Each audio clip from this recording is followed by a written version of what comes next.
আসসালামু আলাইকুম রহমতুল্লাহ। সায়েন্স একাডেমিকে তোমাদেরকে স্বাগত। আমরা আজকে সন্ধি নিয়ে আলোচনা করব। এটা এইচএসসি ক্যান্ডিডেটদের জন্য এবং অ্যাডমিশন যারা দেবে তারা প্লাস বিসিএস আদার জব তাদের জন্য ভিডিওটা। তো নিয়ম এক দেখো, জপলা থাকলে ইকার বা দীর্ঘিকার হয়, যেমন উদাহরণ অতিযোগ অন্ত, অত্যন্ত, প্রতিযোগ এক, প্রত্যেক, ইতিযোগ আদি ইত্যাদি। নিয়ম 2, বফলা থাকলে রস্বউকার হয়। উদাহরণ স্বল্প, সুযোগ অল্প, স্বল্প। তারপর স্বাগত, সুযোগ আগত, তাহলে কি হচ্ছে স্বাগত।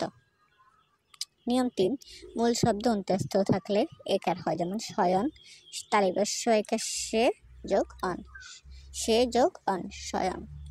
আর নে যোগ অন নয়ন, নে যোগ অয়ন, নে যোগ অন, তাহলে নয়ন। তো আমরা এটা 5টা রাখছি, আর নিয়ম 5টা দেখলে অন্তত হবে, প্লাস বিসর্গ সন্ধি পর্যন্ত রেখেছি। তো আমাদের নিয়ম 4, মূল শব্দের আগে অন্তস্থ থাকলে ঐকার হয়, যেমন গায়ক, গৈ যোগ অক গায়ক, নৈ যোগ অক নায়ক। অন্তস্থ আছে যেহেতু, তাহলে এটা কি হবে, মূল শব্দের আগে অন্তস্থ থাকলে ঐকার হয়। নিয়ম 5, মূল শব্দে ভ থাকলে ওকার লিখতে হয়। মূল শব্দে ভ থাকলে ওকার লিখতে হয়, যেমন আমরা এখানে কয়েকটা উদাহরণ দিচ্ছি। পবন, ও, এখানে যেহেতু ভ আছে পবন, তাহলে এখানে মূল শব্দে ভ আছে, তাহলে আমরা ওকার লিখবো। পবন তাহলে লিখতে হবে পো, ফো যোগ অন পবন, লো যোগ অন লবণ, গো যোগ আদি গবাদি, গো যোগ সোনা গবেষণা। তাহলে আমরা এরকম কয়েকটা উদাহরণ দেখি বিভিন্ন পরীক্ষার বিভিন্ন বইতে, যেমন বিচিত্র বই আছে, বিভিন্ন বইতে আমরা এইসব দেখি।